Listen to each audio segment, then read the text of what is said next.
ప్రపంచం మొత్తం new year celebrations లో ఉంది. ఈ ఏడాదిలో అయినా యుద్ధాల పీడ విడుదలవ్వాలని వేడుకుంటోంది. కానీ ఆ పరిస్థితులు దరిదాపుల్లో కూడా కనిపించడం లేదు. ఎందుకంటే ప్రపంచ అధినేతలంతా తమ ప్రజలకు న్యూ ఇయర్ విషెస్ చెప్పిన వేళ జిన్పింగ్ మాత్రం యుద్ధ హెచ్చరికలు చేశారు.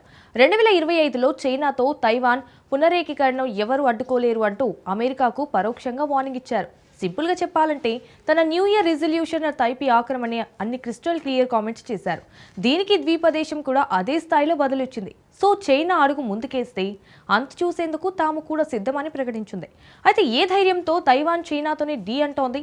చైనా అధినేత నిజంగా తైవాన్ ఆక్రమణకు సిద్ధమవుతున్నారా? What's the story? 2025లో మరో భీకర యుద్ధం ముంచుకురాబోతోందా? తైవాన్ ఆక్రమణ తప్పదని జిన్పింగ్ ఎందుకన్నారు?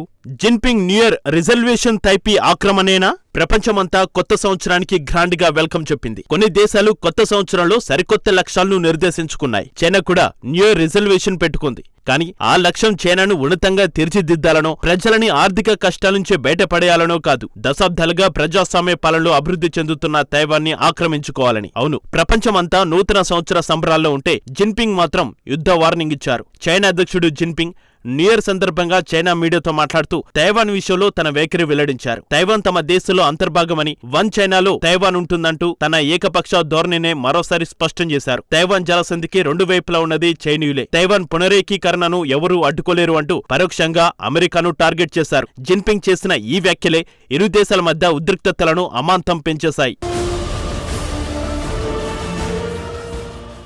మరోవైపు జిన్పింగ్ ప్రకటనపై తైపీ కూడా అదే స్థాయిలో రియాక్ట్ అయింది. ఆ దేశ అధ్యక్షుడు లైచింగ్ స్పందించారు. స్వయం పాలిత ప్రజాస్వామ్య దేశమైన తైవాన్ను బలవంతంగా లొంగదీసుకోవడానికి చైనా కుట్రలు పన్నుతుందని, ప్రాణాలకు తెగించైనా తైవాన్ స్వాతంత్ర్యాన్ని కాపాడుకుంటామని ప్రతిజ్ఞ చేశారు. తప్పుడు ప్రకటన ద్వారా ఇండో పసిఫిక్ ప్రాంతంలో అశాంతిని సృష్టించాలని చైనా పన్నాగం పన్నుతుందని ప్రకటించారు. తీర ప్రాంతంలో రక్షణ భద్రతను పెంచుతామని వెల్లడించారు తైవాన్ అధ్యక్షుడు. నిజానికి చైనా తలుచుకుంటే తైవాన్ ఆక్రమణ అసాధ్యమేం కాదు. కానీ తైపీకి అమెరికా అండగా నిలవడంతో అడుగు ముందుకేయలేకపోతోంది. తాజాగా జిన్పింగ్ వ్యాఖ్యలపై తైవాన్ అధ్యక్షుడు కూడా అదే స్థాయిలో బదులివ్వడం వెనక అమెరికా మద్దతుందన్న ధైర్యమే. కానీ కొత్త సంవత్సరంలో తమ దేశంతో తైవాన్ పునరేకీకరణ ఖాయమని జిన్పింగ్ ప్రకటించడం చూస్తుంటే ఖచ్చితంగా యుద్ధానికి సిద్ధమవుతున్నట్టే కనిపిస్తోంది.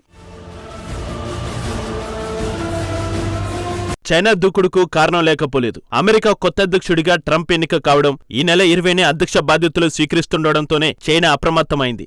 చైనా నుంచి వచ్చే వస్తువులపై అధికంగా పన్నులు వేస్తామని, స్పెషల్ టారిఫ్స్ విధిస్తామని ట్రంప్ ప్రకటించారు. కానీ ట్రంప్ ఎంట్రీకి ముందే బైడెన్ సర్కార్ ఆ పని చేసింది. డిసెంబర్ 12న చైనా నుంచి దిగుమతి చేసుకునే సోలార్ వెఫర్లు, టంగ్స్టిన్ ఉత్పత్తులు, పాలిసిలికాన్ పై అమెరికా భారీగా టారిఫ్ రేట్లను పెంచింది. 25 నుంచి 50% పెంచుతున్నట్లు అమెరికా ట్రేడ్ రిప్రజెంటేటివ్ ప్రకటించారు. తాజాగా ప్రకటించిన సుంకాల పెంపుదల పీపుల్స్ రిపబ్లిక్ ఆఫ్ చైనా చేపడుతున్న హానికరమైన విధానాలు, పద్ధతులను కట్టడి చేయడానికి దోహదపడతాయని అమెరికా ట్రేడ్ వర్గాలు వెల్లడించాయి. ట్రంప్ ఛార్జీ తీసుకోకముందే ఇలా ఉంటే ఆయన వచ్చిన తర్వాత పరిస్థితి ఎలా ఉంటుందో చైనాకు తెలుసు. ట్రంప్ వస్తూనే చైనా వస్తువులపై టారిఫ్ మొత్తం మోగిస్తారు. అదే జరిగితే ఇప్పటికీ అల్లకల్లోలంగా ఉన్న చైనా ఆర్థిక వ్యవస్థ తిరిగి కోలుకునే అవకాశమే ఉండదు. ఈ కష్టాల నుంచి గట్టెక్కాలంటే తైవాన్ ఆక్రమణ ఒక్కటే ఆప్షన్.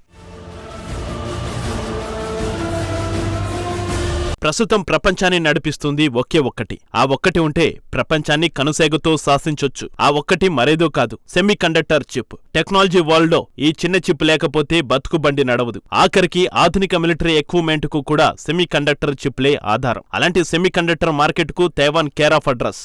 ప్రపంచం మొత్తంలో తయారయ్యే సెమీ కండక్టర్లలో 63% తైవాన్లోనే ఉత్పత్తి అవుతాయి. ఇందులో 53% market Taiwan semiconductor manufacturing కార్పొరేషన్దే. వేరే దేశాల్లో డిజైన్ చేసిన semiconductor chips bulk production కోసం మళ్లీ తైవాన్లోని కంపెనీలను, ముఖ్యంగా TSMCనే ఆశ్రయిస్తాయి. సెమీ కండక్టర్ల సప్లై కోసం అగ్రరాజ్యం కూడా TSMC పైనే అధికంగా ఆధారపడుతోంది. వివరంగా చెప్పాలంటే అమెరికాలో భారీగా పెరుగుతున్న సెమీ కండక్టర్ అవసరాల కోసం తైవాన్ సహకారం వాషింగ్టన్ కు ఎంతో కీలకం. తైవాన్ పై చైనా ఆధిపత్యం సాధిస్తే అమెరికాకు చిక్కులు తప్పవు. అందుకే తైవాన్ స్వయం పాలనకు అగ్రరాజ్యం మద్దతిస్తోంది.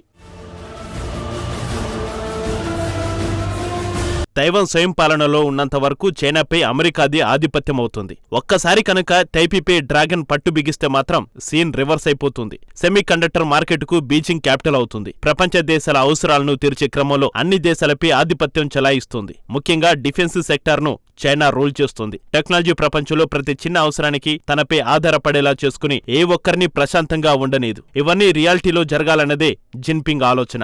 అందుకే ఈ ఏడాదిలో ఎవరు అడ్డుకున్నా తమ దేశంతో తైవాన్ పునరేకీకరణను అడ్డుకోలేరని అమెరికానే సవాల్ చేస్తున్నారు. 2 ఏళ్లుగా తమ రక్షణ రంగాన్ని అమెరికాను ఢీకొట్టే స్థాయిలో బలోపేతం చేస్తూ వస్తున్నారు. ఇదంతా పక్కా ప్లాన్ ప్రకారం జరుగుతున్నదే. అయితే అమెరికా సైతం తైవాన్ను అంత ఈజీగా చైనా చేతికి చిక్కనివ్వదు. అవసరమైతే ఆయుధ సాయాన్ని మించి సైన్యాన్ని రంగులోకి దించుతుంది. అందుకే తైవాన్పై డ్రాగన్ కాలు దువ్వితే అతిపెద్ద యుద్ధం తప్పదనేది. మరి కొత్త సంవత్సరంలో జిన్పింగ్ ఛాలెంజ్ ఎలాంటి పరిణామాలకు దారితీస్తుందో వేచి చూడాలి.